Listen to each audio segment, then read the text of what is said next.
Les damos una cordial bienvenida a este seminario organizado por la carrera de Prevención de Riesgos del Instituto Profesional de Chile. Prevención de riesgos, desafíos para los nuevos profesionales.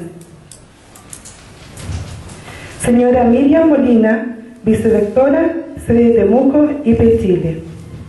Señora Maite Núñez, directora del Trabajo, novena región, directora de carrera, director de carrera, docentes y alumnos.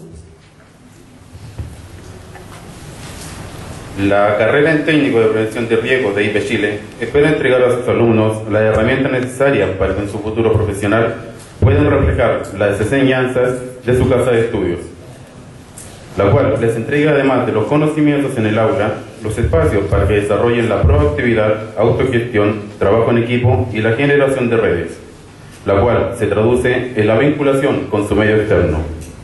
IP Chile decide realizar este seminario denominado Prevención de Riesgos, Desafío para los Nuevos Profesionales, con el fin de orientar y dar a conocer a los estudiantes del Instituto Profesional de Chile acerca del actuar de los entes públicos y privados frente a las situaciones de emergencia que son fundamentales en su entorno profesional, con el fin de expandir conocimientos en las diferentes áreas desde la perspectiva de la prevención.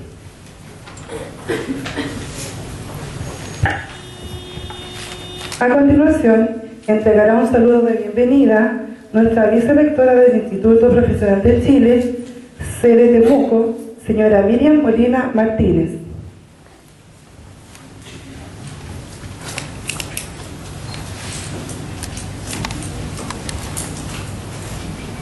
Buenas noches, queridos alumnos, ¿me escuchan?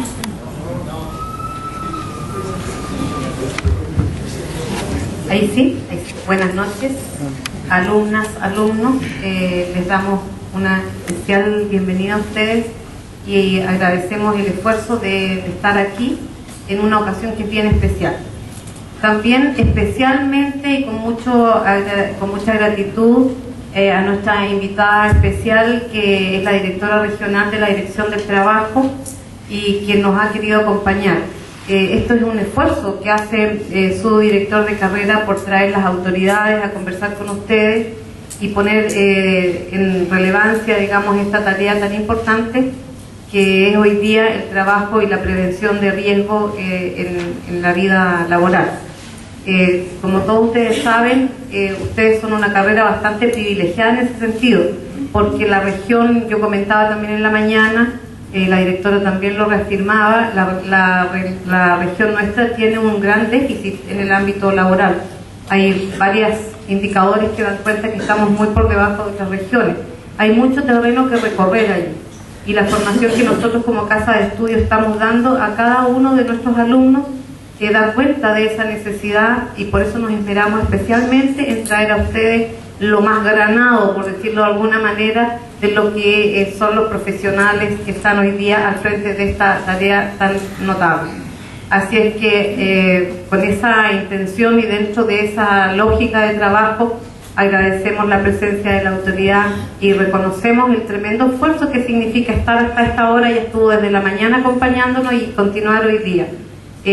Bueno, y en ese sentido también expresarle nuestro reconocimiento, nuestra gratitud y compromiso de trabajo en todas aquellas tareas que ustedes tengan en este periodo de su gestión. Así es que en ese sentido este es un trabajo colaborativo que nos compromete a todos y queremos hacer las cosas de la mejor manera posible. Muy bienvenida, muchas gracias a todos los asistentes, especialmente a nuestros invitados, y un especial reconocimiento a nuestro director de carrera, Johnny Echeverría, que hace este esfuerzo por poner a ustedes, ¿cierto?, una experiencia tan significativa como esta. Muchas gracias y que tengan una muy buena jornada. Buenas noches. Agradecemos las palabras de nuestra vicerrectora, la señora Miriam Molina Martínez. A continuación, damos la bienvenida a nuestro primer expositor, la señora Maite Núñez Urquieta, directora del Trabajo, región de la Araucanía, quien nos expondrá el tema El rol de la Dirección del Trabajo, enfoques y desafíos. Gracias. ¿Ahora sí se ve? Buenas noches. a la señora vicerrectora que alcanzó a salir, al señor jefe de carrera, a todos, a todas, estimados alumnos. También reconozco que es un esfuerzo que ustedes estén aquí hasta esta hora, sé que muchos están trabajando y como también tengo que velar por el derecho de los trabajadores, voy a tratar de hacer una exposición más o menos breve. Y en primer término, antes de comenzar la exposición, quiero señalarles que, según lo que tengo entendido, muchos de ustedes son trabajadores. ¿Es así? Entonces vamos a darle un enfoque que ustedes también tengan respecto a la dirección del trabajo. ¿Quién ha escuchado hablar de la dirección del trabajo? ¿Todos? ¿O han escuchado hablar de la inspección del trabajo? ¿De la inspección del trabajo? De la inspección. Ya. Bueno, la idea es que hoy día salgan más o menos claros cuál es la diferencia entre la inspección y la dirección.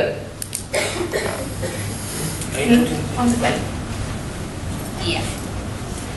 Bueno, la dirección del trabajo es el organismo creado por ley para supervigilar la aplicación de esas leyes.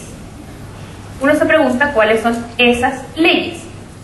Son todas las leyes sociales que protegen a los trabajadores. Este decreto supremo, que hoy día es la ley orgánica que rige a la dirección del trabajo, es del año 1967. Efectivamente, les anuncio desde ya que está dentro de los procesos y márgenes de la nueva administración la idea de presentar unas adecuaciones a esta reglamentación que, si bien hoy día todavía nos rige y que funciona, requiere ciertos grados de organización mayor.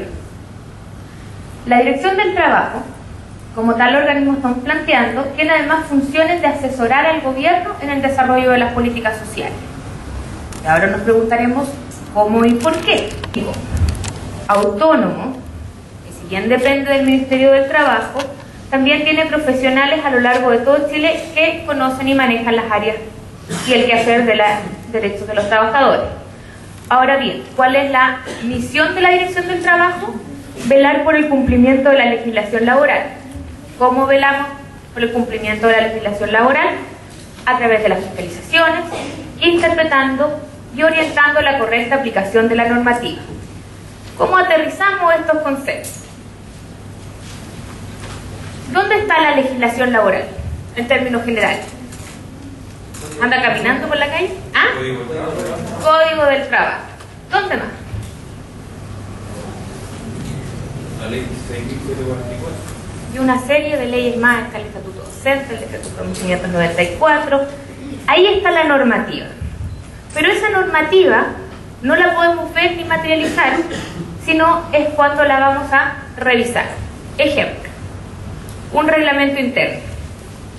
La ley nos dice que los profesionales, perdón, en este caso, las empresas tienen que tener un reglamento interno para sus trabajadores. ¿Estamos de acuerdo en ese concepto? Sí. Ya. Ahora bien,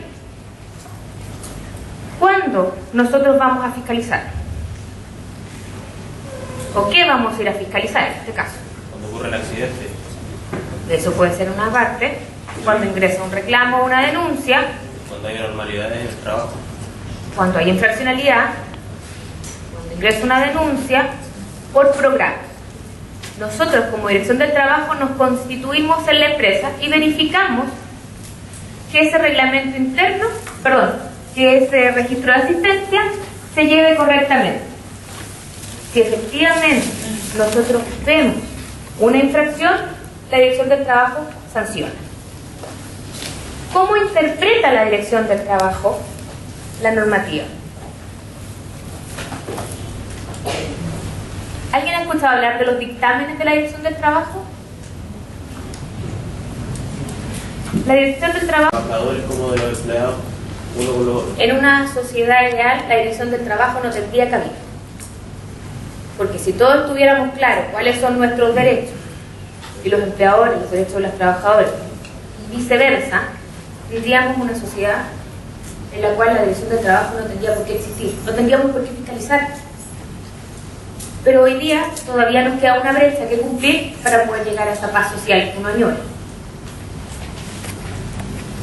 ¿Cuáles son las características de la Dirección del Trabajo? ¿Por qué se distingue la Dirección del Trabajo? La Dirección del Trabajo es un referente en materia de relaciones laborales. La Dirección del Trabajo ha protegido, efectivamente, las relaciones laborales en Chile, en el ámbito sindical, en el ámbito de diálogo social, por eso señalo la promoción del diálogo social, y ha constituido a través de los dictámenes una fuente de derecho en Chile. Hay mucha normativa que, si bien está señalada en breves notas en el mismo código, el contenido se ha ido dando a través de estos dictámenes de la Dirección del Trabajo, que es un departamento jurídico específico que funciona en Santiago, el cual, a través de su jurisprudencia administrativa, en este caso llamados dictámenes, forma una fuente de derecho. Y además, un concepto muy importante que instaló la Dirección del Trabajo y que hoy día está regulado en el Código del Trabajo, es la ciudadanía laboral. ¿Alguien ha escuchado hablar de la ciudadanía laboral?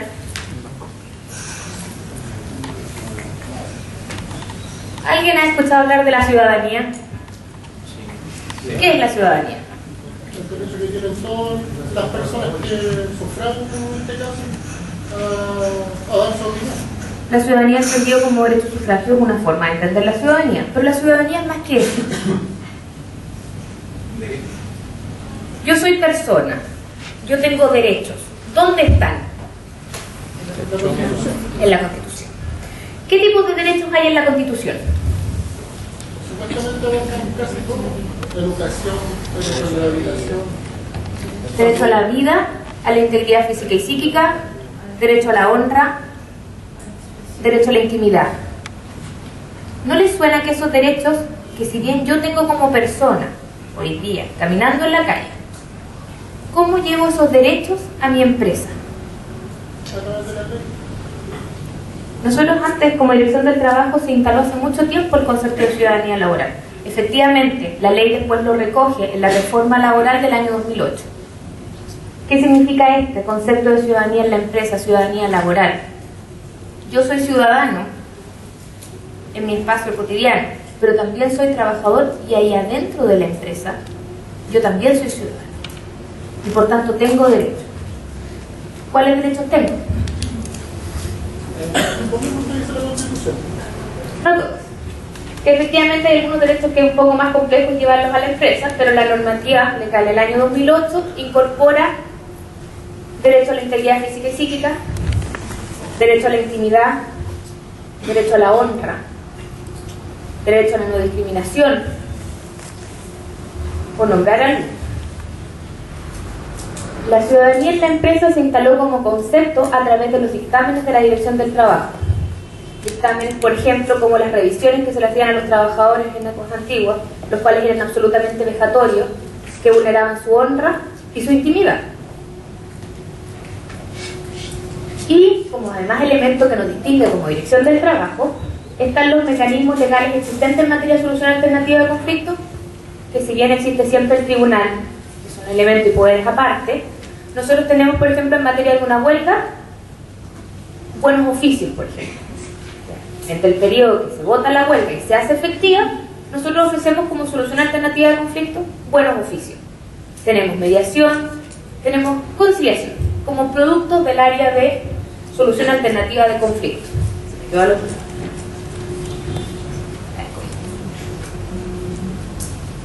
Ya, ahora vamos a hablar de la estructura de la Dirección del Trabajo.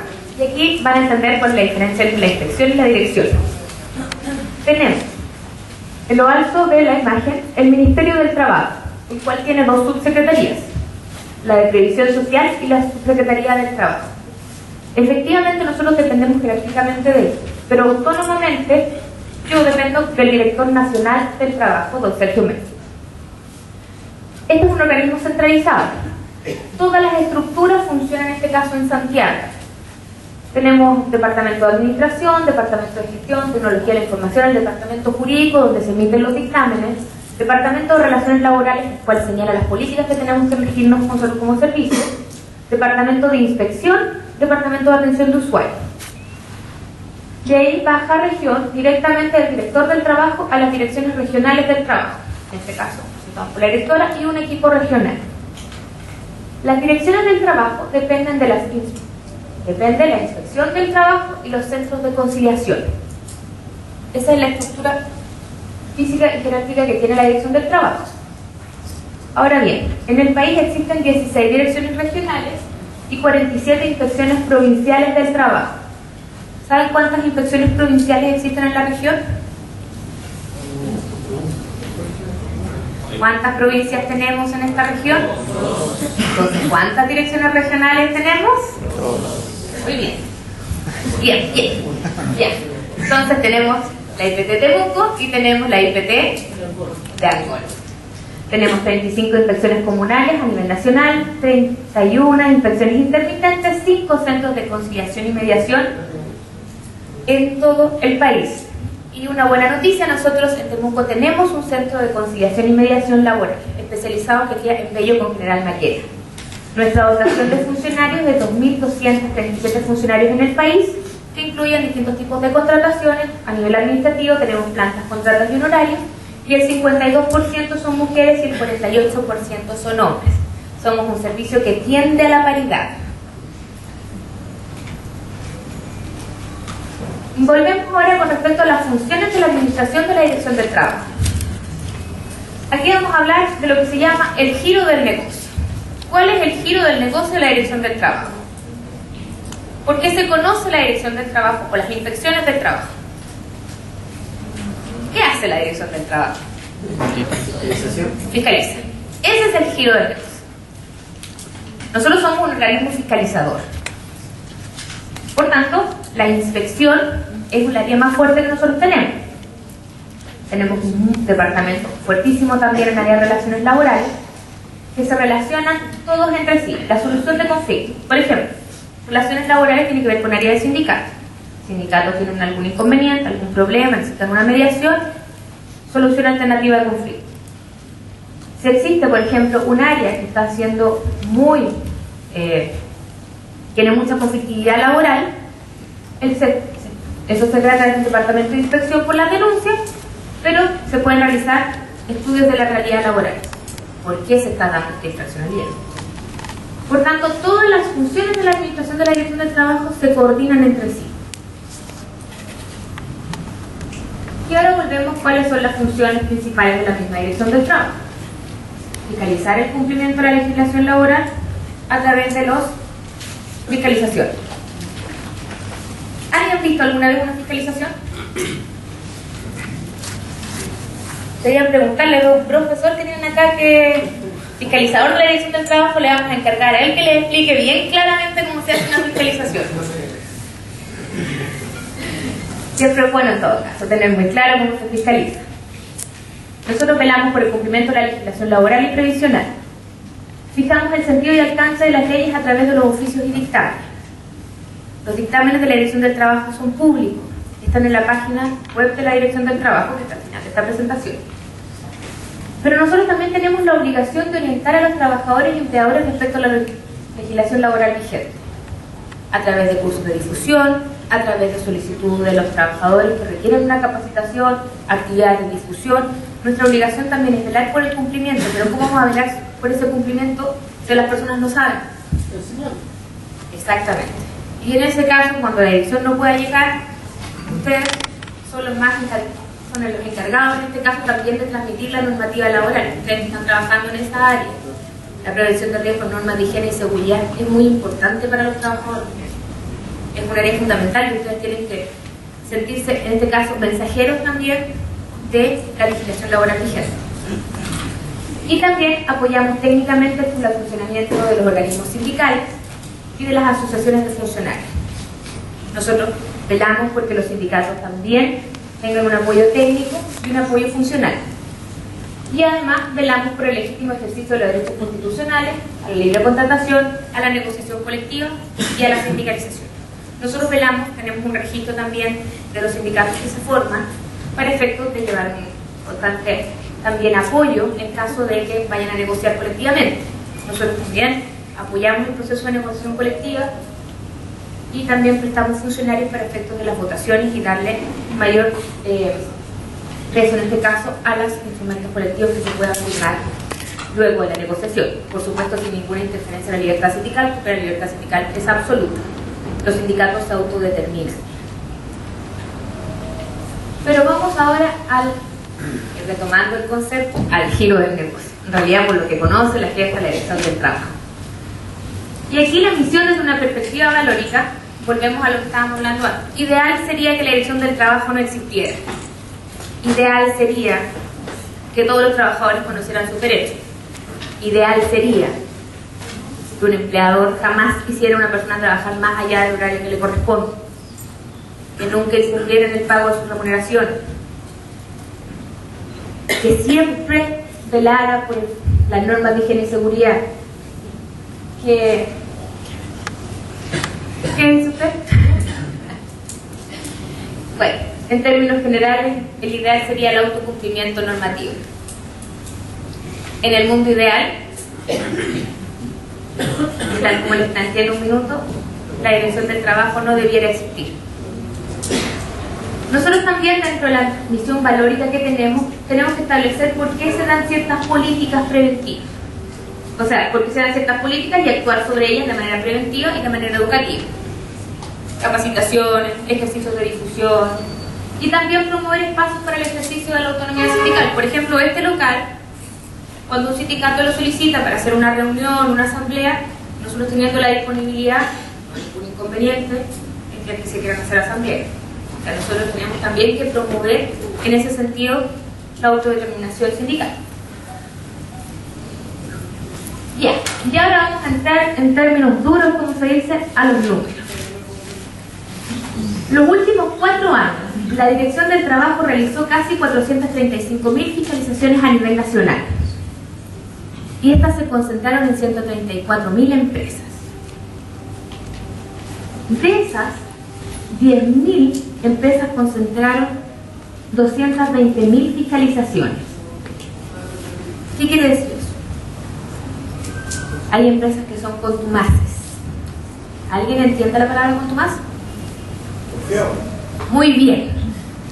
Muy bien, exactamente. Parece que se me quedó a mí el celular perdido. Oh,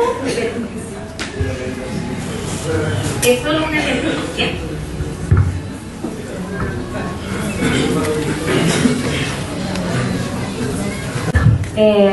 Es importante también señalar que las denuncias de la Dirección del Trabajo han disminuido estos últimos 4 años, de 84.000 a 72.000 denuncias.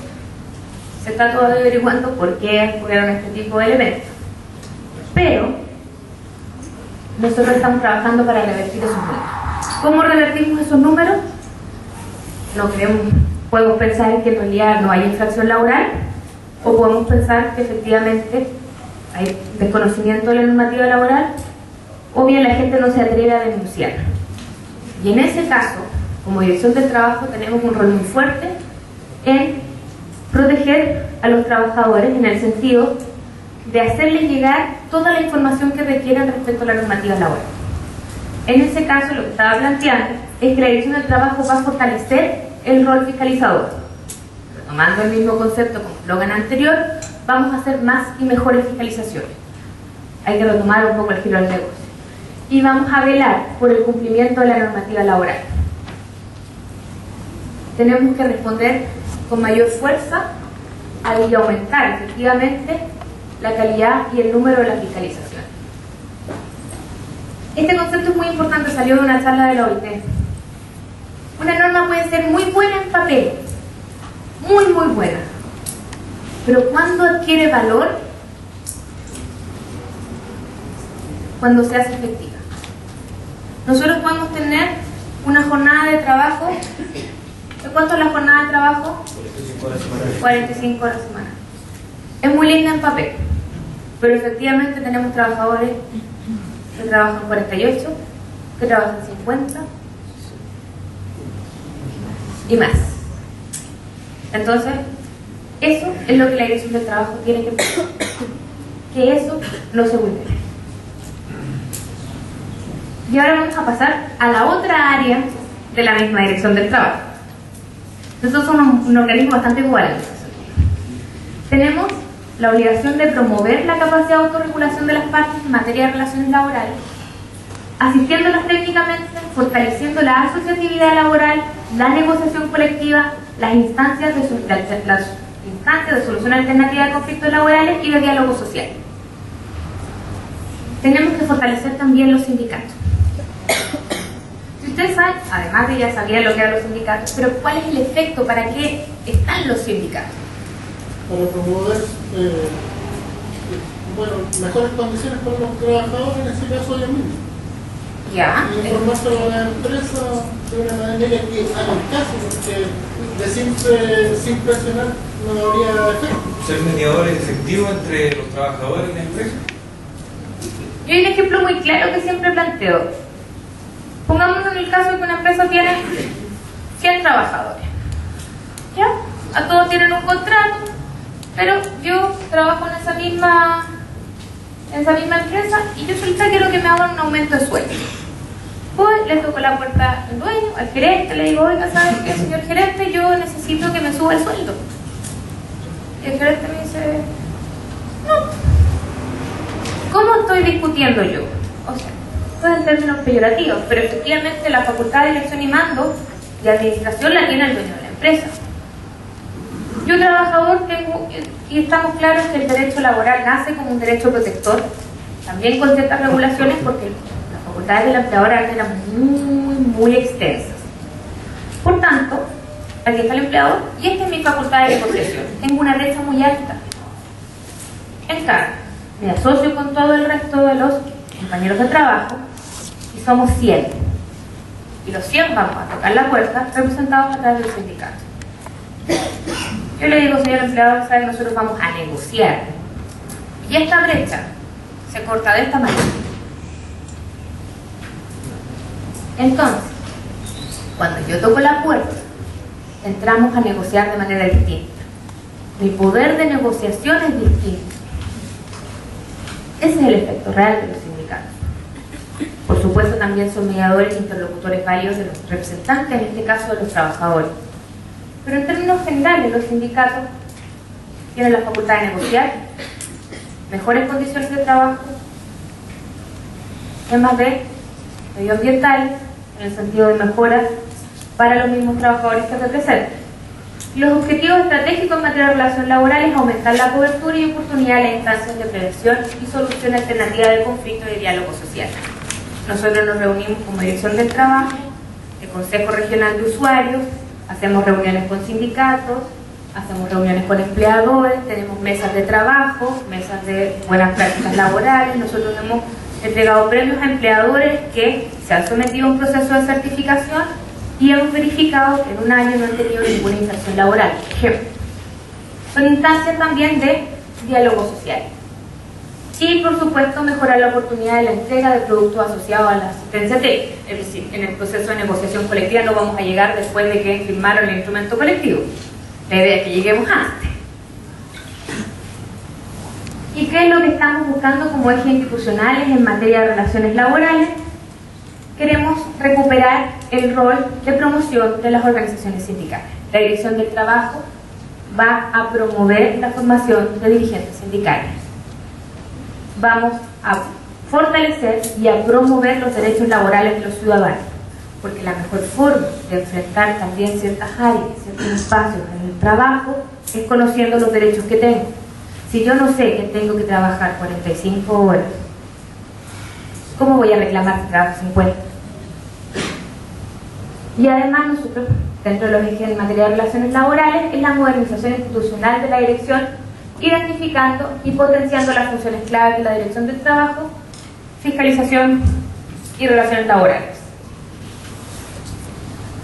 Y esto como adelanto, cuáles son las áreas de mi propia gestión como directora regional. Quiero aumentar la cobertura dentro de esta misma región, mayor presencia, abarcar zonas que nosotros no tenemos, como en el sector costero, velar por algún minuto poder implementar oficinas móviles. Nosotros como región tenemos un bajísimo número de sindicalización, es bajo, uno de los más bajos de Chile. Entonces, cualquier número siempre es bueno potenciar el número de sindicatos y la sindicalización en la región. Hay que aumentar la cobertura de las fiscalizaciones, ejecutando programas de fiscalización, porque a veces las denuncias son muy bajas. Entonces tenemos que ir nosotros un paso más adelante y ver dónde están los conflictos laborales. Y por supuesto, aumentar las actividades de difusión y capacitación, porque si yo no sé cuáles son mis derechos, difícilmente voy a poder reclamar por ello. La página web que les dije, www.dt.gov.cl, ahí está toda la información en materia laboral. cualquier duda o consulta, esa página es materia de salvación en este caso para ustedes y lo que necesiten. También incluso se pueden ingresar reclamos vía página web. Y eso sería. Muchas gracias.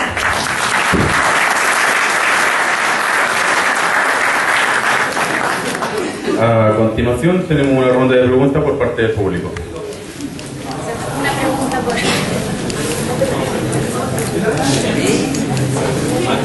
Más que nada quería hacer una acotación, como ustedes decían, la parte de los desafíos, que ha bajado el número de infracciones y denuncias dentro de las empresas. Esto puede ser a raíz de que la prevención dentro de las empresas se ha llevado a cabo, a raíz de que es como un boom la carrera que estamos estudiando. Y a lo mejor no necesariamente hayan salido de esta casa de estudio y hayan salido de otra. Y donde ellos se capacitaron, lo hicieron bien. Y el trabajo lo están haciendo bien. Entonces, están llevando a cabo tanto que la empresa no cometa infracciones y dentro que no tengan accidentes dentro de su trabajo. Los felicito por lo optimismo. Eso es cierto. No, sí es cierto. Sí, efectivamente puede ser. Pero hay marcas todavía que tenemos que fiscalizar por programa. Y en cada vez que uno fiscaliza un programa se encuentra ciertos detalles que no están tan bien. Entonces lo hizo seguir estudiando y cosa que de cuando ingresa a una empresa, vele porque se respeten íntegramente los derechos de los trabajadores.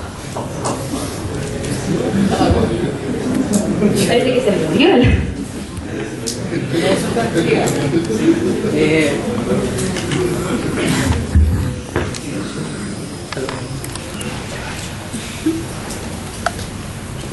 Lo que pasa es que usted hablaba de los dictámenes.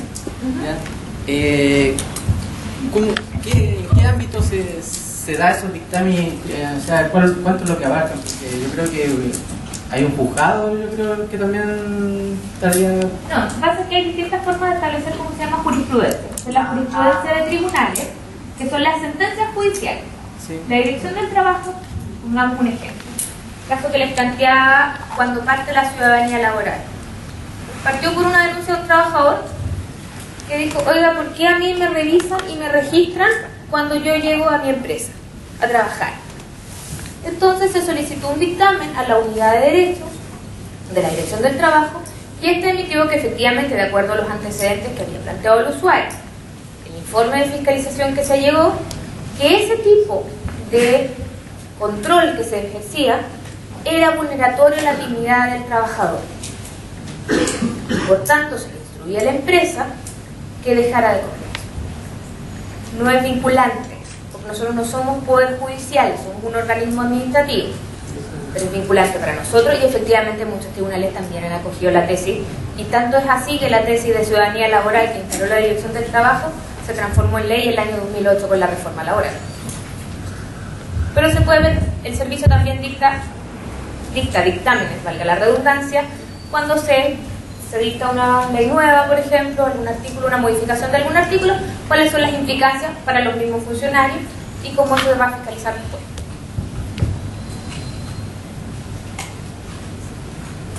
¿Consulta? Uy, que estuve clara hoy día, en la mañana tenían más dudas, dígame. Usted mencionaba que la tasa de reclamos había bajado. Por lo general, en educación, los profesores y docentes no se atreven a hacer las denuncias correspondientes por miedo a que los echen. Y en realidad sí ha ocurrido. ¿Qué se puede hacer en ese ámbito? ¿Un trabajador, o sea, un empleador puede despedir a una persona por ir a hacer un reclamo? Ahí hay dos cosas. Efectivamente, la ley del año 2008, cuando era la reforma laboral, ahora el concepto nacional de la empresa, se extraen los derechos de la Constitución y se pasan al Código del Trabajo. Entonces se forma un elemento nuevo, un derecho nuevo, que se llama la garantía de indemnidad, que es un derecho en virtud del cual un trabajador que es desvinculado luego de haber puesto un reclamo ante la inspección o ante la administración, pues despedido, o bien objeto de represalia por haber interpuesto un reclamo ante la inspección del trabajo o ante tribunales, lo asiste esta garantía. Ahí hay que hacer dos diferencias. Puede ser que yo sea objeto de malos tratos por parte de mi empleador o represalias por haber puesto esta denuncia. usted va, hace la denuncia en la unidad, en este caso aquí en la inspección del trabajo, y nosotros vamos, fiscalizamos y efectivamente verificamos si esa situación se da o no. Y nosotros denunciamos a este empleador ante tribunales, cuando la relación laboral está vigente. Pero si el empleador efectivamente le pone término a su contrato, usted puede demandar ante tribunales por vulneración a la garantía de indemnidad. Y por tanto el empleador va a tener que pagar una indemnización bastante alta por si se corrobora que él cometió este hecho. ¿Esto es independiente que sea una escuela municipal? Con respecto a la tutela...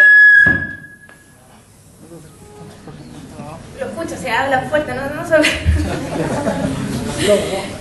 Con respecto al tema municipal, nosotros como Dirección del Trabajo no podemos fiscalizar. Pero hay un fallo nuevo que establece que existe vulneración y tutela de derechos fundamentales para los funcionarios públicos. Es una sentencia nueva. Pero nosotros como Dirección del Trabajo no podemos intrometernos en organismos públicos como fiscalizadores. ¿Ahí se debería concurrir directamente a la Contraloría? Así es. En el caso anterior que ponía la colega, ¿sucede lo mismo cuando hay personas que quieren formar un sindicato y los llaman a terreno y los despiden? Ahí hay dos cosas. Ahí podría efectivamente haber un elemento de práctica antisindical y la Dirección del Trabajo también va a velar por si en caso de práctica nosotros vamos a ir a denunciar a la Dirección del Trabajo, o sea, a tribunales directamente. Nosotros tenemos un procedimiento, se ingresa una denuncia, en caso, por ejemplo, que se haya formado un sindicato y despidan a los socios del sindicato. Hay empresas, por ejemplo, que el dueño, por ejemplo, sabe de que se va a formar un sindicato donde llega el rumor y lo despide nomás. Ahí habría que ver si el sindicato se forma o no se forma, porque hay práctica antisindical cuando yo tengo algo con que denunciar porque se formó el sindicato. El mero rumor es complejo de probar. Distinto es, por ejemplo, si hubiera pedido una hora a la Dirección del Trabajo para la formación del sindicato. Eso habría que evaluarlo caso a caso. En los casos, por ejemplo, hablando del sindicato, que una persona pertenece a un sindicato, ocupa un cargo, después de eso ya lo deja de usar y quiere postular un trabajo en una empresa. Y resulta que en la empresa saben que él pertenece a un sindicato. La Dirección del Trabajo, no me digan que eso quede reservado, o sea, al momento que él ya no es sindicalista, por así decirlo, de que quede como borrado, porque en realidad hay muchos casos que han ocurrido que empresas no contratan porque ocupó un cargo sindical. Pero la empresa no tiene por qué tener acceso a esa información. Ahí hay otro tipo de cosas. Y efectivamente hay ciertas prácticas que están en algunas empresas, pero que escapan también a lo que señala la Dirección del Trabajo. Los registros de la Dirección del Trabajo en materia de sindicatos no son públicos.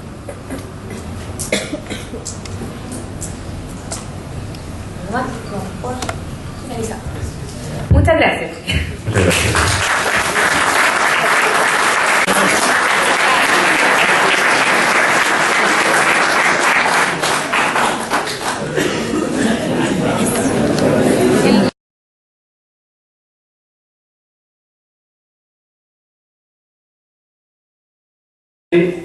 Moglia Arroyo Celedón, capitán de la 5ª Compañía de Bomberos de Temuco.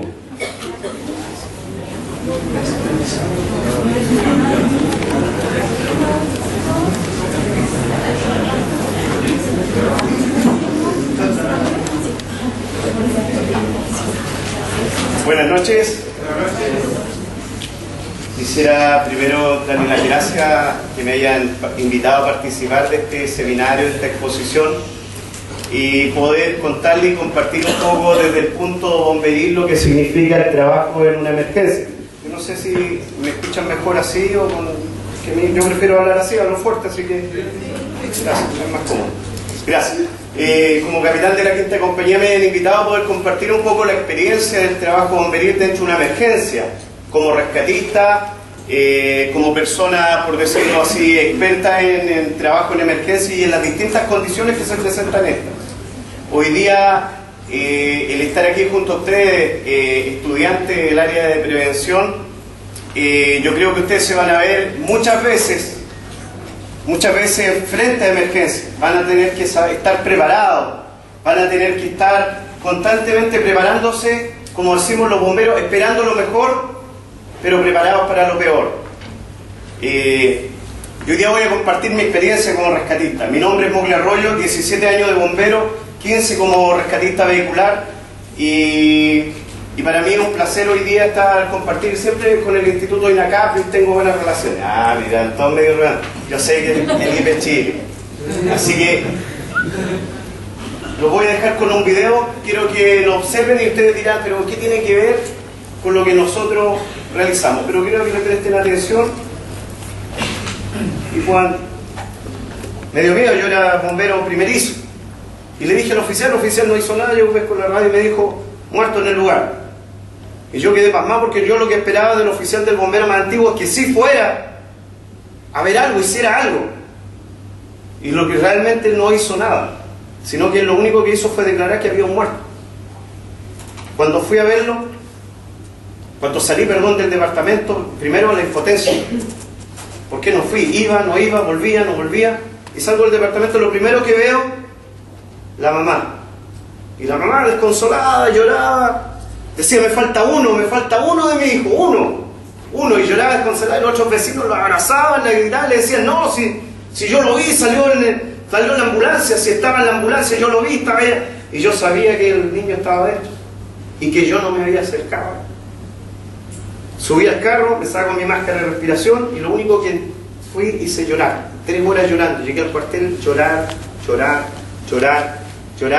Y hasta el día de hoy, 2014, 5 de junio, todavía me afecta. Todavía no olvido esa imagen. ¿Por qué? Porque no fui capaz de ir a tomar el pulso. Si a lo mejor estaba muerto igual, pero el no haber ido, siempre digo yo, y si hubiera quedado siquiera un pelito a lo mejor, algo yo hubiera podido hacerlo.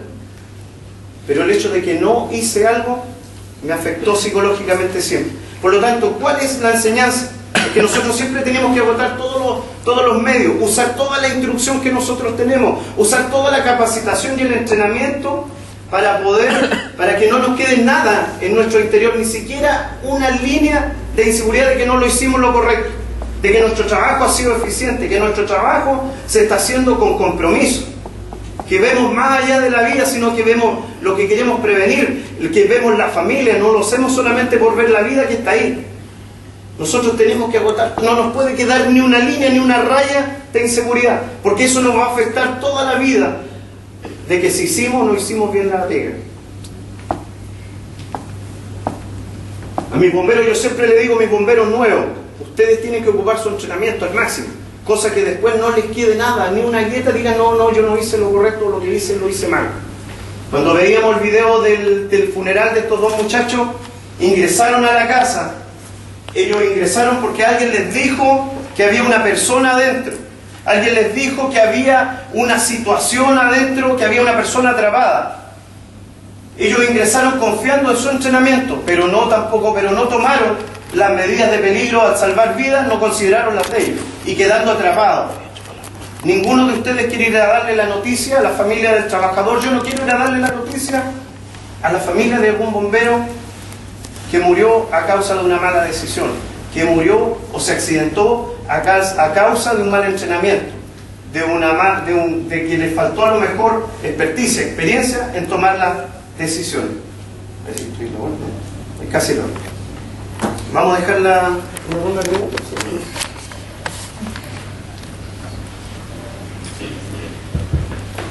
Vamos a continuación una ronda de preguntas por parte del público. Miren, la acotación que hizo el compañero es muy importante. ¿Saben por qué? Porque el día 27 de febrero, el terremoto del año 2010, una de las cosas que colapsaron fueron los sistemas de comunicación, los teléfonos. Por lo tanto, todos se transformaron en rescatistas. Todas las personas se transformaron en bomberos porque no había cómo llamar a los bomberos, no había cómo llamar a la ambulancia. Por lo tanto, todos tenían que transformarse, en un minuto todos se transformaron en rescatistas. Hubieron emergencias que las tuvieron que controlar los propios moradores. Hubieron emergencias que la tuvieron que a lo mejor los primeros que trabajaron en los heridos fueron los propios vecinos, el propio trabajador, la propia dueña de casa.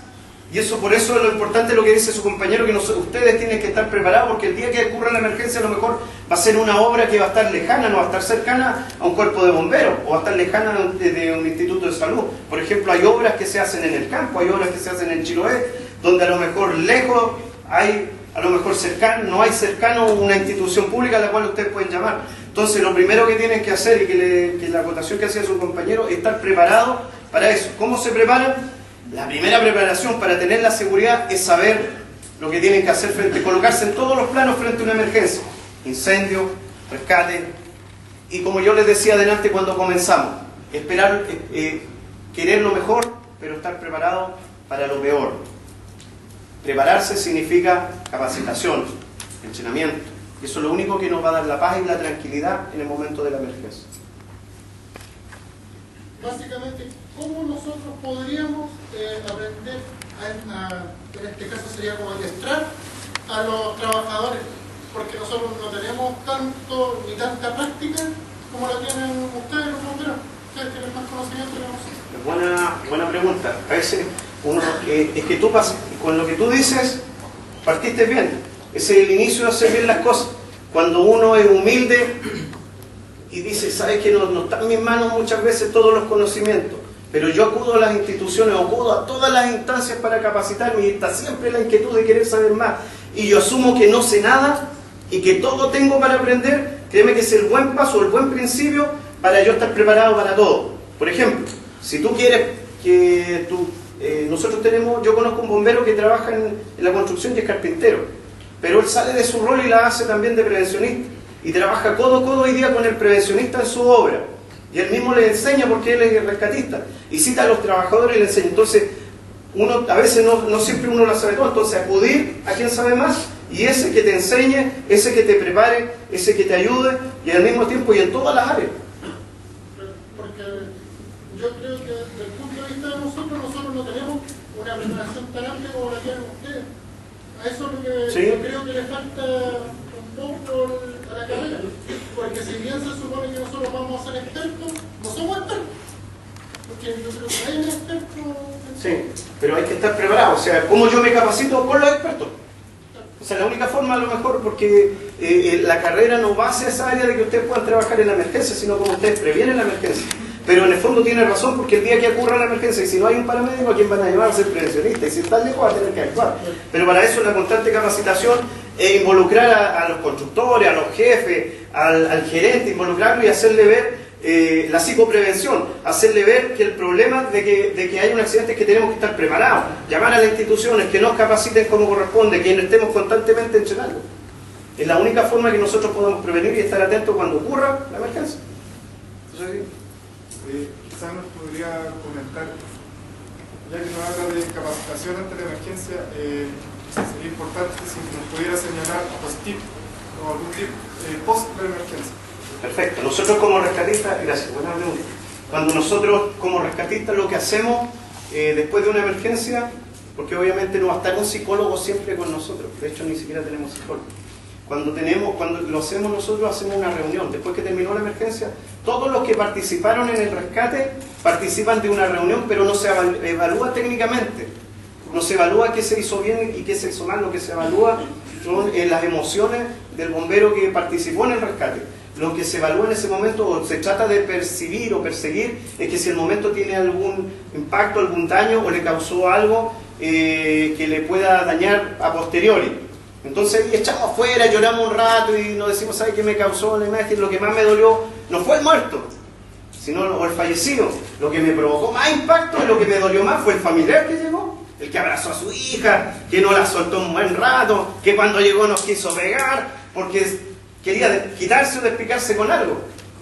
Y después le costó creer y al final entendió y lloró, y al final al bombero que le quería pegar lo abrazó. Eso me impactó más. Entonces en esos minutos nosotros echamos fuera todo, y esa es una forma de nosotros, y lo que te decía yo, es contar todo lo que nos sucedió constantemente. Si hay algo que nos volverlo a echar afuera, estar constantemente hablando, y eso nos va a permitir a nosotros, una, desahogarnos, y lo otro, que el otro bombero, que está a lo mejor en un círculo externo, pueda también percibir que necesita ayuda. A medida que nosotros contamos nuestros problemas, el agente externo va a percibir que ese bombero está afectado realmente. Y lo segundo, pero lo más importante que yo le dije, es nunca involucrarse emocionalmente en la emergencia. Ustedes son profesionales. Nosotros los bomberos somos profesionales, por lo tanto no podemos involucrar nuestras emociones. Tenemos que saber cuáles son los límites de nuestro trabajo y llegar hasta esos límites. No traspasar los límites por mucho que queramos. No sé si alguien más. Por el tema del tiempo, disculpe, hacer la última pregunta. ¿Cree usted que a nivel regional, bomberos de Santiago, la mayoría son expertos en diferentes tipos de emergencias y en cada compañía? ¿Cree usted que a nivel regional se podría instaurar eso en los bomberos de Temuco? De que tengo entendido que son dos unidades de esa pregunta fue con... Yo sé para dónde va. Lo que pasa es que los bomberos, el bombero tiene que saber de todo, pero no puede hacerlo todo, porque si no, no va a hacer nada. Entonces un bombero tiene que saber todo, tenemos que estar preparados para todo. Lo que yo le decía, esperar lo peor. Ustedes tienen que estar, si ustedes trabajan en una industria, tienen que saber a lo mejor materiales peligrosos, cómo trabajar en una lesión traumática, etcétera, etcétera, etcétera. Pero no puedo pensar que voy a hacerlo todo, porque mi campo al final va a ser demasiado amplio y no voy a tener control de nada. En cambio, cuando yo tengo un especialista por cada área, ese especialista confío que ese es el especialista de esa área.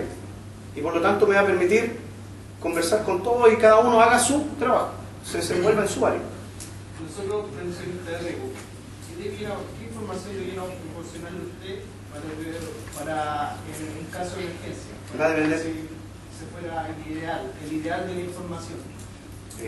Caso, por ejemplo, yo bombero llego a una emergencia, para terminar, yo sé que estamos en la hora. Miren, una vez hicimos una... es que lo que pasa es que pastelero a tus pasteles, por ejemplo, la información tiene que dársela a las instituciones que corresponden. A mí tienen que darme, si hay gente atrapada, yo bombero, gente atrapada, riesgos, materiales peligrosos, que eso es lo que a mí me convoca en la emergencia. Si llega la ambulancia, tienes que decirle, mire, tenemos un lesionado acá, esta es la gravedad, yo evalué de esta forma. Y lo tercero, si hay un delito delictual, si fue un atentado, eso a Carabineros. Una vez fuimos a un colegio, y con esto termino, fuimos a un colegio y estaban en una operación de ICI y yo estaba muy contento porque habían alumnos de prevención que organizaron el plan de evacuación. Y el plan de evacuación salió exitoso, la verdad. Yo nunca había visto una evacuación tan rápida. La habían organizado alumnos en práctica. Y el único error fue justamente el que tú dijiste. Ellos entregaron toda la información a los bomberos y estaba la ambulancia, estaba Carabineros. Y resulta que lo primero que a mí me dicen es que, mire, ¿sabe que aquí hay lesionados? Después que terminó todo el trabajo de evacuación, se me acerca a mí, mire, aquí hubo un lesionado, y este lesionado lo atendieron los propios compañeros, y él lo que sufrió fue una caída, un golpe, etcétera, etcétera, etcétera. Fue al final, había pasado ya casi media hora de la evacuación, y la ambulancia llevaba media hora. Y yo le dije, ¿le dijiste a los del SAMU? No. Me dijo, ellos son de esa área. Entonces con eso colapsó, porque finalmente cada uno tiene que saber filtrar a quién le entrega cada información. Yo no puedo entregarle toda la información a uno, porque finalmente cada uno tiene un área de trabajo específico la cual uno tiene que resolver. Y no puedo entrar a competencias que no me corresponden. Bien, muchachos, yo les agradezco estos minutos, espero que no se hayan aburrido. Y cualquier duda nos vemos.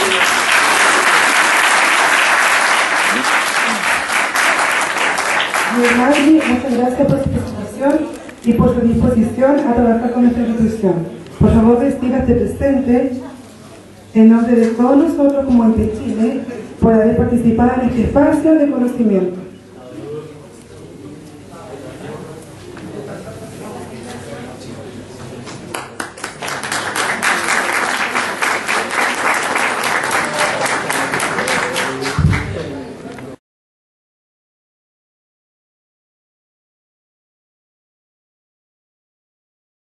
El terremoto del 2010, cómo vivió el sistema de protección civil chileno, y al 2014, cómo había sido desde la crisis que se tuvo la madrugada del 17 de febrero, cómo esta crisis pudimos haberla convertido en una oportunidad.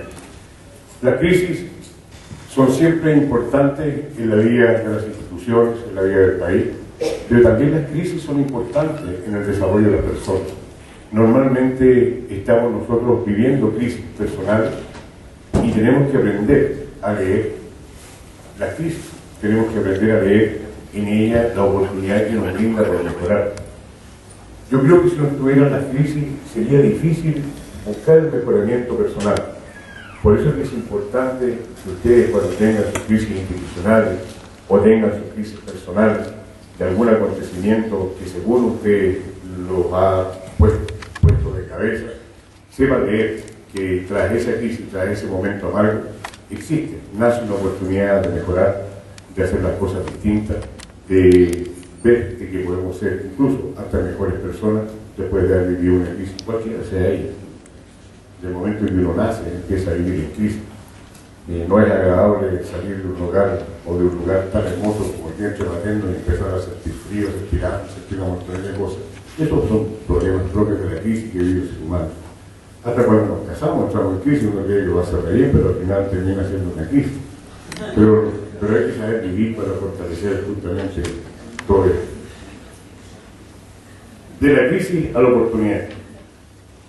Es importante el auditorio que esté, yo escuchaba en la mañana y el día de la tarde, que ustedes van a ser los futuros expertos en prevención de riesgo. Alguien decía, ¿somos expertos de qué? Son expertos. El título le va a entregar esa condición. Le van a decir que ustedes son un profesional de la prevención de riesgo. La calidad del buen experto, el mal experto, va a depender de cuánto le pongan usted a la pasión, al desarrollo de su profesión. Hoy día la sociedad chilena tiene grandes expectativas de los expertos de prevención de riesgo. Yo lo puedo ver, lo puedo contratar en el servicio público, como en los perfiles de cargo que se necesitaban para poder buscar gente, reclutar gente que trabajara en los NEM, que trabajara en el sistema de protección civil. Se buscaba un perfil que tuviera una relación a la prevención del riesgo.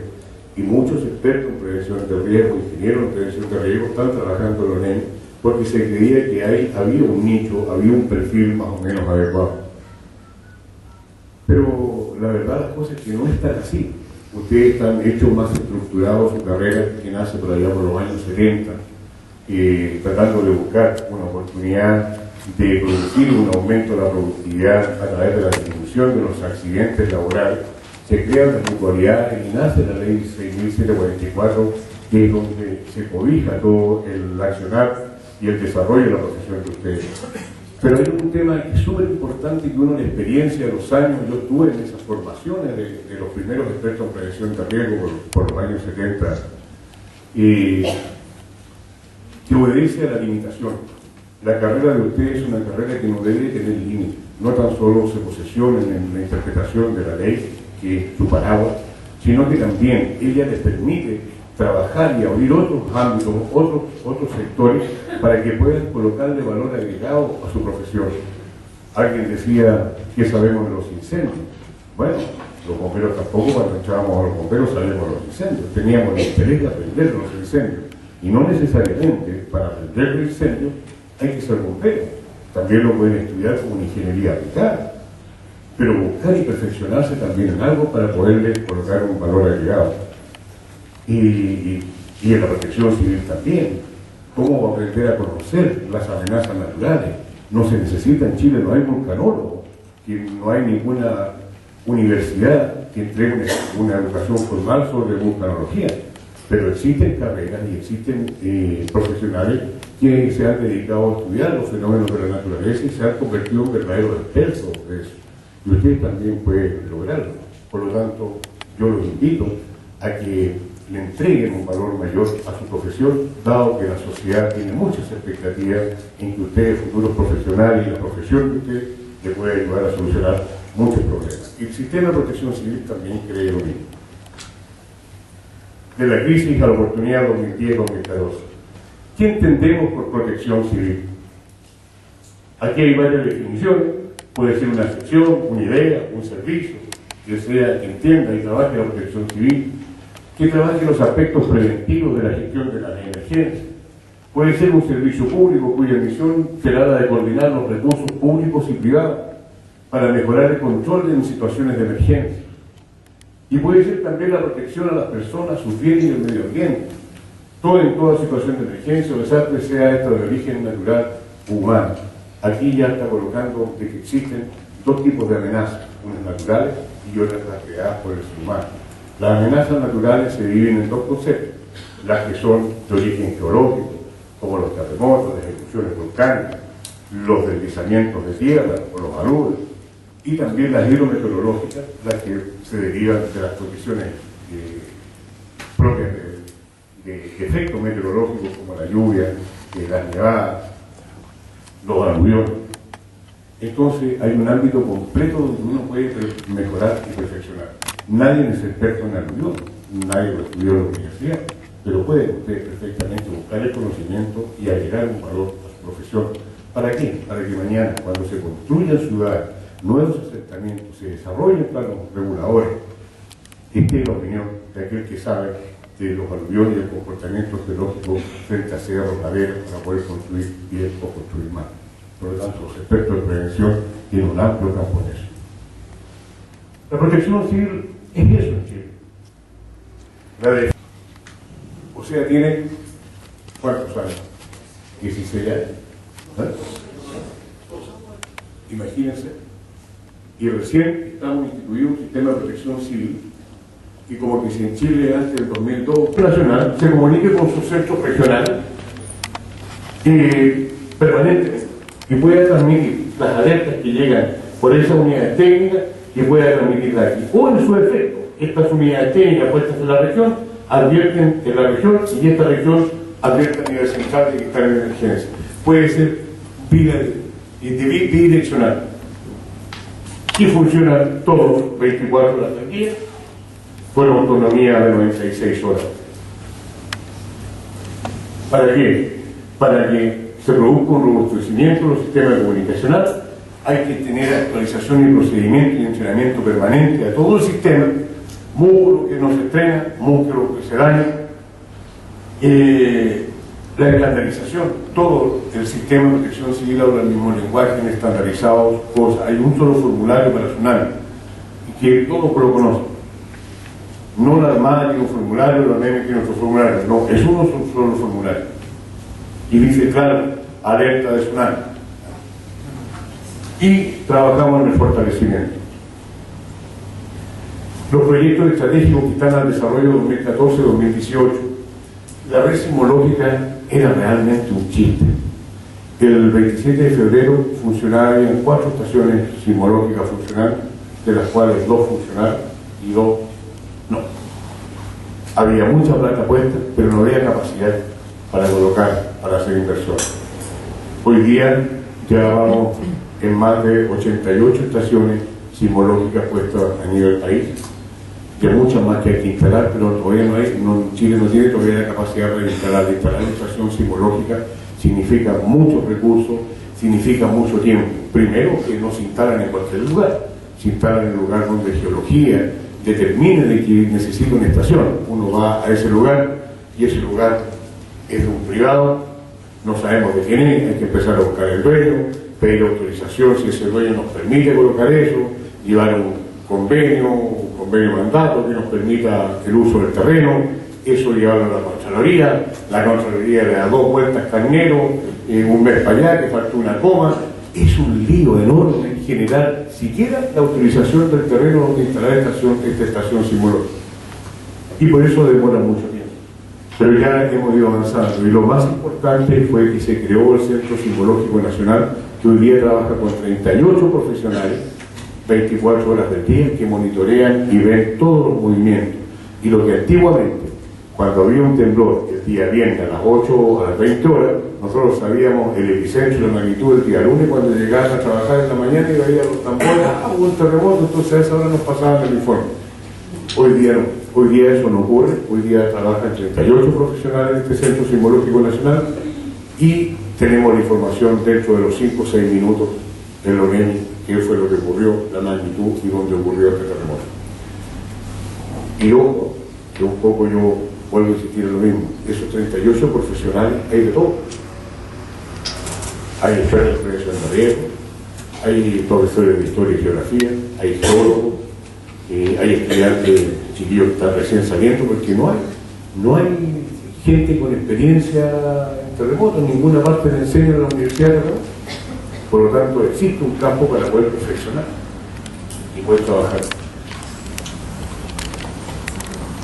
Hoy día las cosas han sido diferentes, hay un desarrollo futuro de que todo esto que se va por internet, aprovechando la tecnología del internet y la fibra óptica, Sabemos que la fibra óptica frente a un terremoto se puede dañar, se puede cortar porque va por la tierra.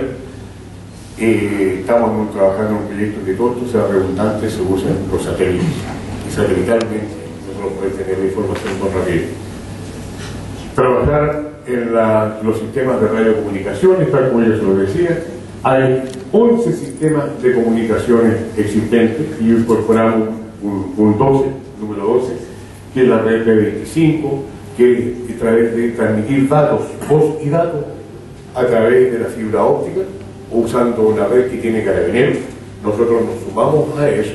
Y hoy día, usted con un equipo de esos que andan haciendo los bomberos, con los handies, que a través de este sistema P25 se puede comunicar de aquí con Arica, como que si estuviera conversando de aquí a la otra esquina, con una nitidez, una calidad, y eso se está usando. Actualmente hay 566 equipos distribuidos en todo el país que se comunican desde Punta Arenas, Arica, viceversa, a Santiago, con una rapidez total.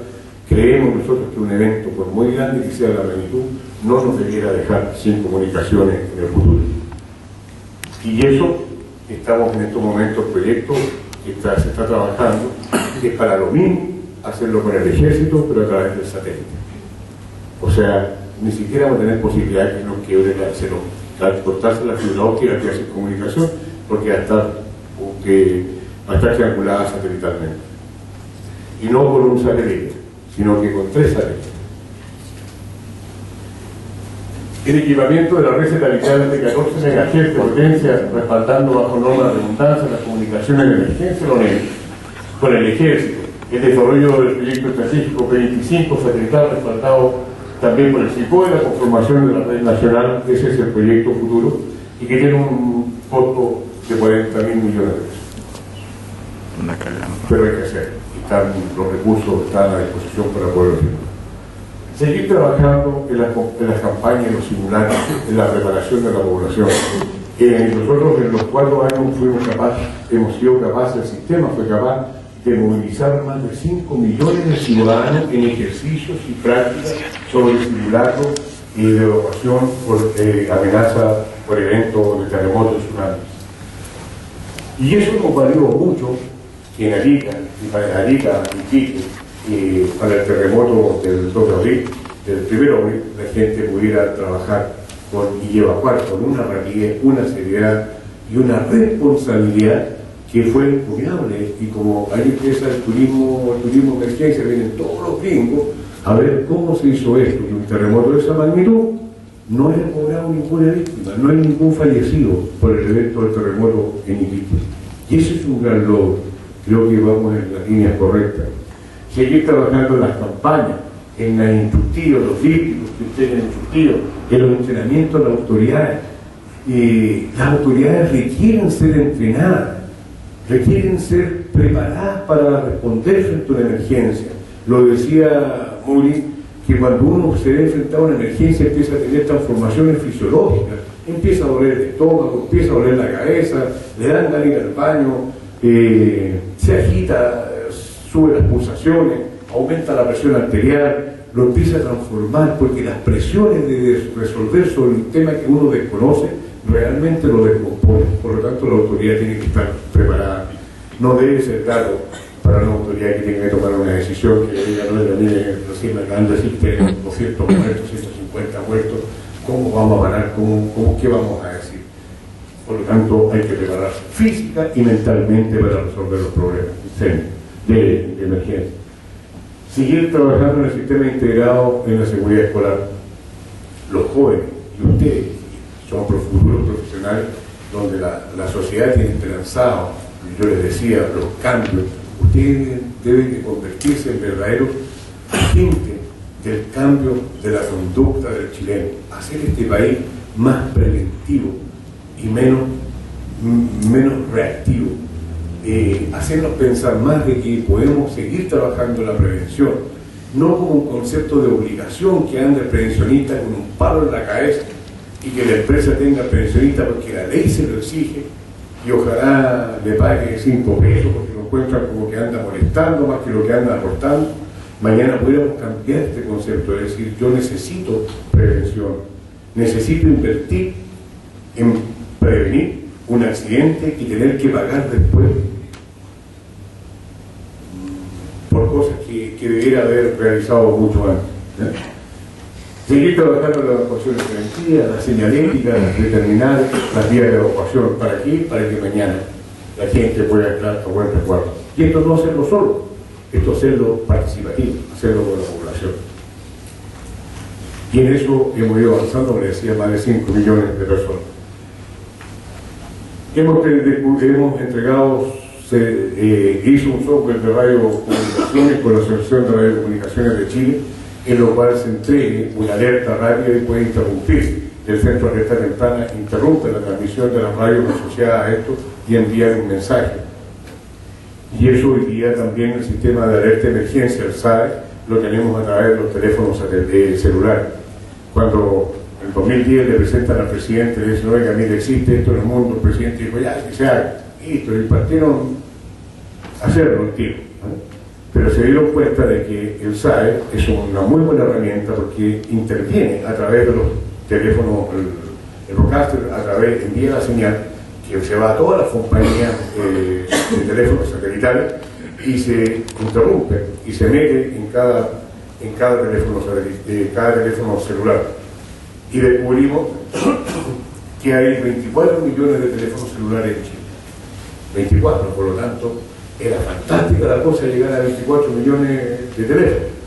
Pero fuimos, al correr del tiempo, fuimos descubriendo de que muchos de los teléfonos existentes no tenían la aplicación para que les llegara el mensaje, que estaba fuera de norma, o que eran teléfonos muy viejos, que por último no venía la aplicación, el fabricante no lo había hecho con la aplicación.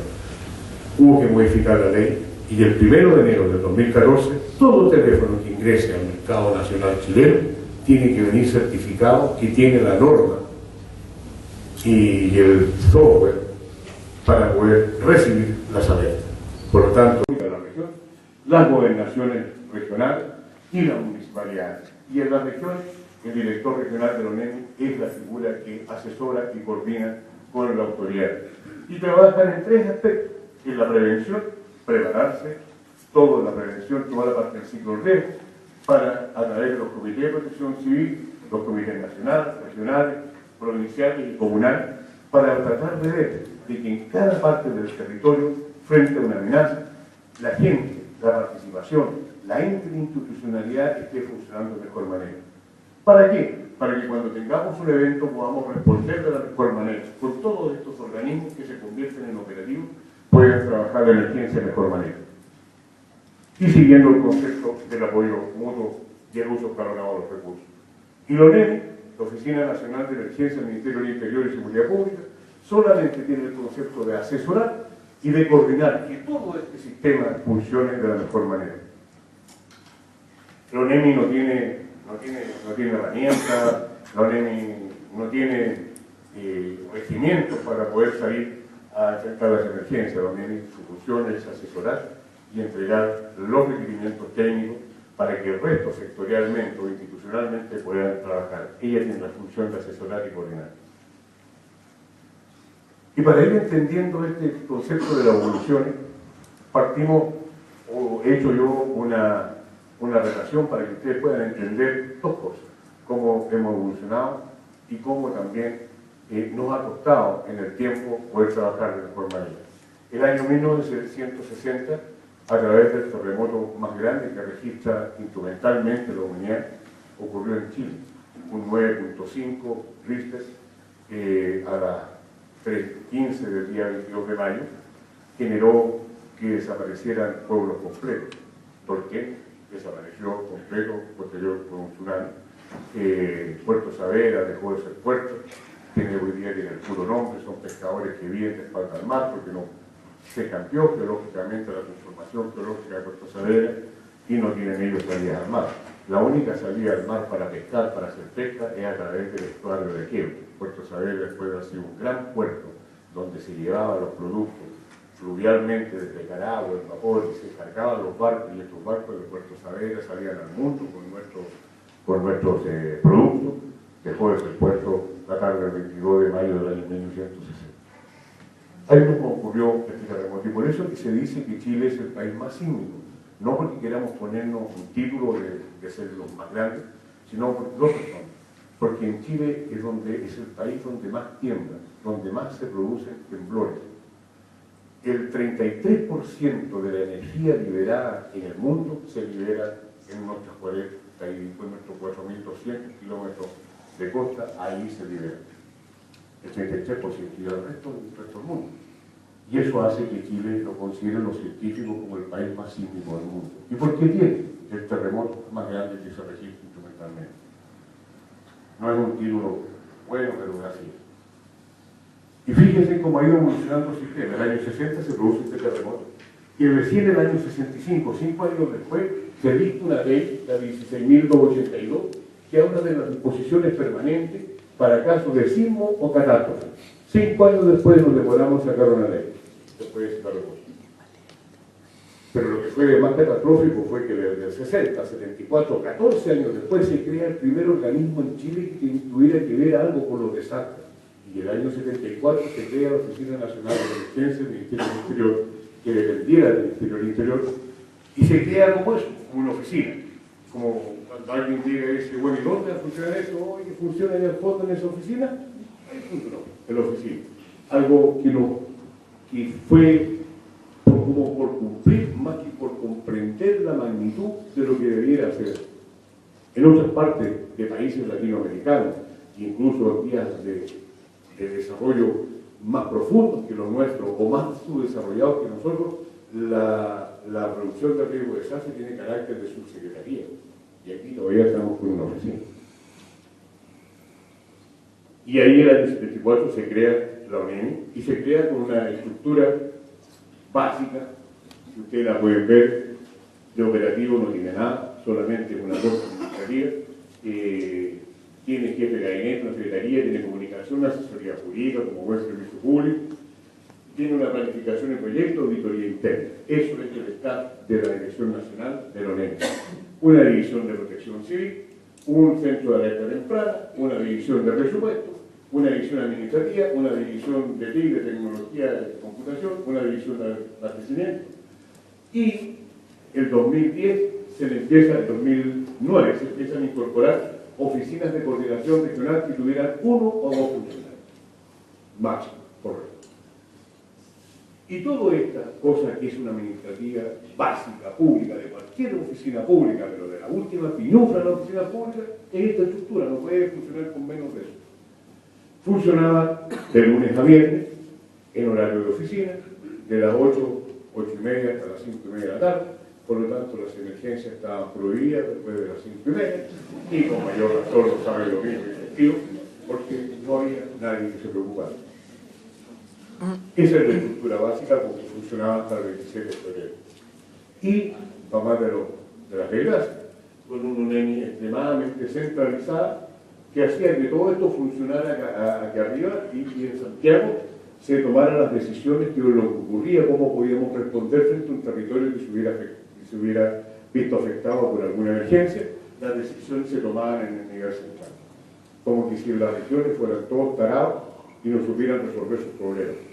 Y los problemas que afectan a las personas, los primeros que quieren superar los problemas son las personas que se ven afectadas. Pero era así el sistema. Entonces todo pasaba por Santiago. Todo pasaba. Entonces no necesitaban más cosas. Entonces, frente a esa situación extremadamente centralizada, era difícil que se pudiera resolver un tema como el que ocurrió en el 2010. Y en el 2002 nace el Plan Nacional de Protección Civil, que es un documento de carácter solamente indicativo. ¿Qué es lo que quiere decir indicativo? Que a través de un decreto yo indico, puedo hacer una indicación, mire, me gustaría que se estableciera una vía de evacuación por este lado, o en este sector una vía de evacuación. Lo estoy solicitando al Ministerio de Obras Públicas. Ah, ya, me dice, buena la idea. Y, buena idea, no. Dice la indicación, ¿no? Que es lo distinto a cuando las cosas están hechas por ley y se le entrega la facultad de un servicio por ley que dejan de ser indicativos, sino que se convierten en una obligatoriedad. Uno dice, aquí debe haber una vía de evacuación. ¿Qué la tiene que hacer? El MOP, haga. Está exigida por ley que tiene que hacer. Y eso está todavía con una ley que esperamos que salga pronto. Entonces, no podíamos esperar otra cosa que lo que ocurrió la madrugada del 27 de febrero. A las 3:34 de la mañana, nuestro país tan longitudinal se vio afectado por un terremoto 8.8 Richter, que afectó la fractura 800 kilómetros, tanto hacia el norte como hacia el sur, desde la región metropolitana hasta la Araucanía. 800 kilómetros pudo avanzar la onda después de su fractura. Y que golpeó aproximadamente, en este sector se concentra la mayoría de la población, casi a 13 millones de personas, y que costó la vida de 525 ciudadanos, connacionales, compatriotas, de los cuales quizás 222 no debían haber muerto, que fueron los que murieron por el efecto del tsunami. Los que murieron por el terremoto, es difícil evitar una muerte de terremoto por derrumbe, pero las de tsunami, perfectamente todas pudieron haberse evitado, porque el tsunami es una emergencia posterior al terremoto que nos permite un tiempo, a través de la educación de la población, a poner la agua en agua. Y después del terremoto de esa magnitud, se esperaba que viniera un tsunami. Y eso no se necesita ningún otro estudio más que lo que puede leer en cualquier parte, en cualquier literatura. Y encontramos dos aspectos que fueron fundamentales de lo que ocurrió esa noche. Primero, que se cometieron los errores de evaluación respecto a la posibilidad de que se produjera un tsunami o alertas que no fueron difundidas ni reiteradas adecuadamente. Si no tengo la población educada, ni yo tampoco como autoridad me he educado en el tema, los resultados no pueden ser distintos, son los que ocurrieron esa noche. Y una comunidad ni autoridades preparadas.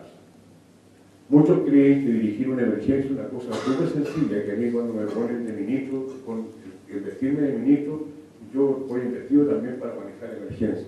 Y no, las capacidades son distintas, alguien lo decía, los bomberos se preparan para ir a una emergencia, suelen con la emergencia, comen incendios. ¿Para qué? Para poder hacer las cosas mejor. Y a ustedes les va a pasar lo mismo cuando tengan responsabilidades sobre trabajadores, de cómo evitar los accidentes. Acuérdense lo que les va a pasar. Van a estar siempre bailando en el alambre, preparándose para evitar que los accidentes ocurran. Y cuando ocurran ellos, pueden responder de mejor manera. Entonces no podíamos tener esa noche una situación distinta. Se cortó la luz y nos fuimos a negro completo. Pero hubo gente que pudo responder bien.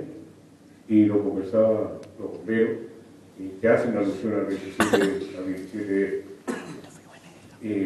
yo creo que fue una de las instituciones que mejor resolvió, fue una de las instituciones que fue mejor valorada y nos reconocían su trabajo posterior a eso. Y porque ellos sabían lo que tenían que hacer.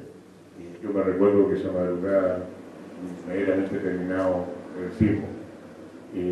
Yo sabía que tenía que irme al cuartel general porque tenía funciones que cumplir ahí. Y cuando yo iba saliendo a mi casa a los 5 minutos ya tenía el reporte de qué es lo que ocurría en Temuco. Todos los bomberos saben que lo primero que tienen que hacer es tratar de sacar sus carros bombas del cuartel. No importa si se cae en el cuartel, si eso es lo de menos, pero lo importante es que puedan sacar su carro bomba. Porque sin el carro bomba no hacen nada. ¿no? Una carrera con cuello va a ser difícil, pero y sacaron, y inmediatamente, sin orden de nadie, porque eso está establecido en su procedimiento, y tienen que salir a recorrer su sector, cada compañía tiene un sector, e informar a las autoridades qué es lo que ven en ese sector.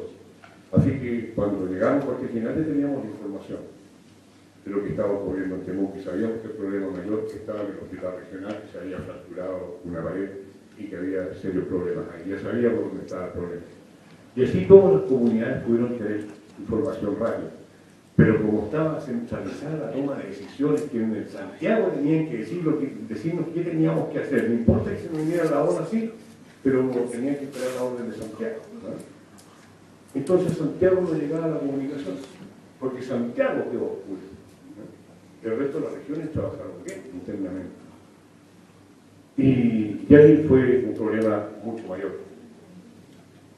Pero si nosotros hubiésemos sabido y hubiésemos preparado a la población que cuando nos pide un terremoto en una zona costera a través del trabajo y el estudio de la escala de Mercalli, que es una escala diferenciada de la escala Richter, porque una mide la magnitud, Richter siempre va a medir la magnitud y se mide con instrumentos y que se demora un tiempo en poder precisar el lugar, el hipocentro y poder determinar la magnitud.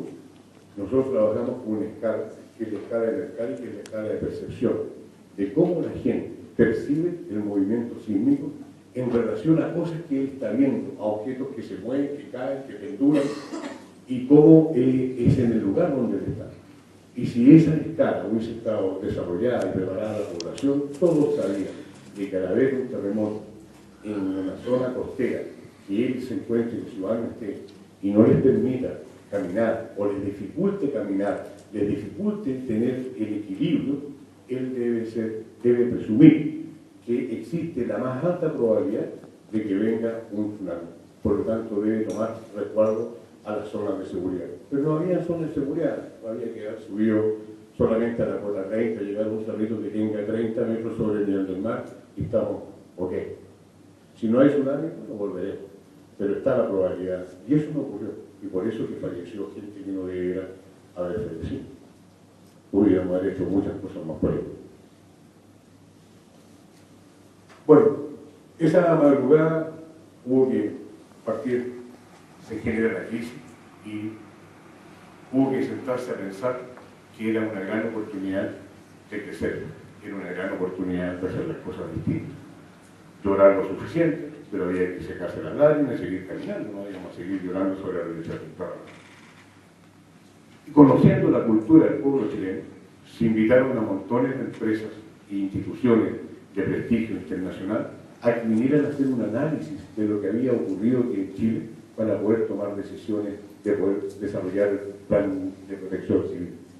Y se hizo un análisis de organismos internacionales como el Banco Interamericano de Desarrollo, que puso muchas lucas y mandó grandes expertos, muy buenos expertos a ver en Chile qué es lo que había ocurrido. También se contrató a McKinsey, que es una empresa consultora de reducción de riesgo de desastre, a la gente de las Naciones Unidas, al Instituto, que nos demostró que teníamos muchas vulnerabilidades, que éramos muy vulnerables, que también teníamos grandes limitaciones y que habían encontrado muchas deficiencias. Mire, espectacular, ¿no? Y nosotros decíamos que sí, porque nos había fallado la capacidad de monitorear.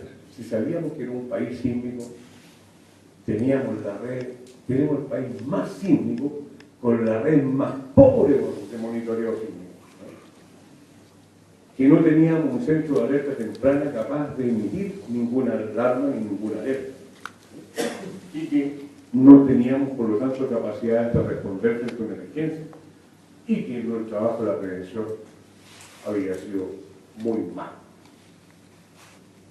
Era lo mismo que nosotros pensábamos, pero hubo que venir gente de afuera, porque a los chilenos no nos queden, cuando viene alguien de afuera y le pagan, y se hace un buen trabajo, no importa que aquí piense lo mismo, ¿no? Me recuerdo cuando hacíamos informes, y entre más grande sea el informe, ese era buen informe, ¿no? Aunque las conclusiones fueran las mismas en la última hoja, pero se ponía más hojas, había un esfuerzo mayor. Pero se pagaron mucho y se invirtió mucha plata y se generó un turismo de emergencia. Vino mucha gente también a turistear. Y nosotros los chilenos no le sacamos provecho a eso. Nosotros deberíamos hacer una escuela de respuesta mundial para emergencias de tipo natural. Tenemos de todo, aquí nos pasa de todo. Y hemos aprendido, nosotros podríamos, no sé, armar tours, ¿no? Cuando existen erupciones volcánicas, poner ahí, traer a los gringos que les fascine esta historia y ganar muchas luces. Y fuimos capaces de ir avanzando en relación a eso. No levantamos, dijimos ya respecto, nosotros pensamos lo mismo que ellos y que empezaron a poner a la radio. Y creamos y nos surgieron, nos recomiendan crear y establecer un nuevo sistema de protección nacional de emergencia y protección civil que incorpore la estrategia de reducción del riesgo de desastre como sociedad civil protagonista. Esto me recuerda los modismos que hay en el mundo, ¿no? Cuando de repente empiezan a hablar del círculo de calidad, después pasaron se cansaron del círculo de calidad y pasaron a otro modo más, y a la larga viene siendo un poco lo mismo que le cambian las figuras. Teníamos lo mismo, si podíamos, a la larga era lo mismo, había que hacer unos afinamientos de estos propios procesos. Y esto creamos a través de eso, dijimos ya perfecto, es lo mismo, vamos a inventar un proyecto de ley que haga que el sistema funcione a través de una obligatoriedad y démosle un estatus distinto a esta Oficina Nacional de la ONEMI, que en ella se encarga todo y descarga todo el contexto de la coordinación del sistema, pero con una oficina que no pesa nada, ¿no? Entonces, a través de la creación de una Agencia Nacional de Protección Civil ya se le subió un poco el pelaje, y con una ley la hacía un poco más potente, mucho más potente.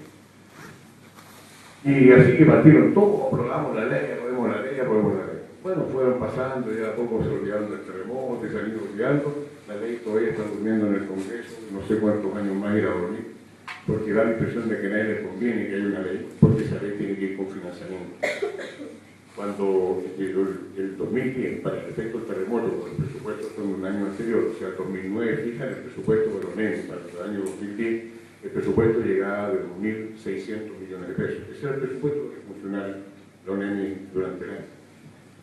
Este año, el 2014, para el 2013, para el 2014, el presupuesto este año, el presupuesto de la ONEMI llega a 19.000 millones. Y todavía es poco. Y ahí se crea, como le digo yo, se envía este proyecto de ley, se empieza a trabajar en el mejoramiento de las capacidades del sistema de protección civil.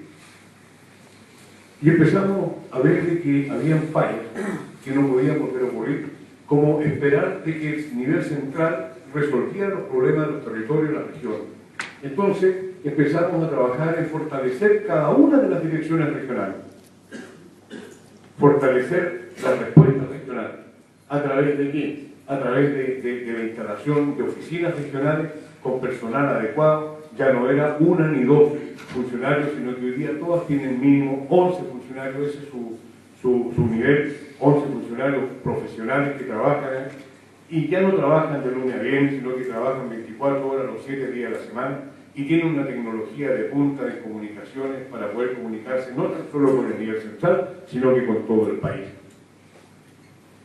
Y crear un verdadero centro de alerta temprana que permita la integración de todo el territorio permanentemente a través de todos los sistemas habidos y por haber, considerando los elementos más antiguos como los sistemas de HF, que son originarios de la Primera Guerra Mundial, hasta la última tecnología hoy día satelitalmente. Generando proyectos estratégicos de mejoramiento de la redundancia en nuestra comunicación, la operatividad, el incremento del personal y su capacitación. Ahí hay muchos prevencionistas, muchos expertos en prevención de riesgo que están trabajando hoy día en la ONEMI. Y se va a abrir posiblemente en un poco tiempo más el cubo para 3 o 4 profesionales más por región. Y vuelvo a este perfil otra vez, que dice, ¿qué necesitamos para un trabajador de la ONEMI? De verdad las cosas que cuesta definir, ¿no? Porque no sabemos si son ingenieros civiles, comerciales, prevencionistas. Por lo tanto, cada dirección regional tiene que tener una capacidad para trabajar 96 horas, una autonomía para desarrollar su trabajo durante 96 horas sin ayuda de nadie, solo. Y eso significa energía eléctrica, agua, todo lo que significa sustentar el trabajo de la gente ahí. Y eso se ha hecho perfectamente bien. Y eso, como las casas, sí, se ha hecho una cosa para. Porque las casas donde funcionan las direcciones regionales no son propiedad de la ONEMI. La ONEMI no ha construido edificios, hay un proyecto que empezar a construir edificios. Son casas arrendadas que hubo que refaccionar, colocar la energía eléctrica de los 20 a 380, para colocar grupos generadores que les permitan trabajar 96 horas, parar torres de comunicación en sitio. Ha sido realmente un trabajo enorme, pero se ha cumplido el objetivo de cada dirección regional. En las 15 regiones pueden trabajar 96 horas solas, independiente. ¿Con qué? Con su gente del territorio, con sus municipalidades, con su gobernación, para poder brindar rapidez y respuesta frente a la emergencia. Y la prueba la pasamos en el terremoto de Iquique, que ustedes se pudieron dar cuenta, lo pudieron seguir por televisión. La gente en Iquique, Arica, trabajó solo, regionalmente. Y la ONEMI dejó de ser la figurita esa que aparecía para todos los lados, y solamente estaban atentos a ver qué es lo que requerían las regiones para poder enviar sus requerimientos, pero las decisiones de evacuación, las decisiones de llevar a la población al resguardo fueron tomadas por cada dirección regional. Y creo que eso fue un gran éxito, eso fue un gran paso, respaldar, fortalecer las direcciones regionales o los territorios. Hoy día la cosa es distinta. Hoy día todos estos organismos técnicos, se llaman organismos técnicos que validan el sistema de protección civil, que es el Centro Sismológico Nacional, el Servicio Hidrográfico de la Armada, el CERNA-GEOMIN, CONA, la Dirección General de Agua, que tiene que ver todos los cauces de agua, la Dirección de Obras Hidráulicas, la Dirección Meteorológica de Chile, que son organismos que monitorean las amenazas que sienten sobre la población, tienen una relación y un contacto directo con el Centro de Alerta Nacional a través de todos los sistemas y hacen pruebas no todo el día. Y en un año uno ve las relaciones, deben de haber entre este centro y estos organismos técnicos más de 13.000 pruebas de radio y de revisión de protocolos permanentes. ¿Para qué? Para evitar lo que ocurrió esa noche del 27 de febrero, que uno decía yo dije tsunami, el otro que no estaba bien escrito, que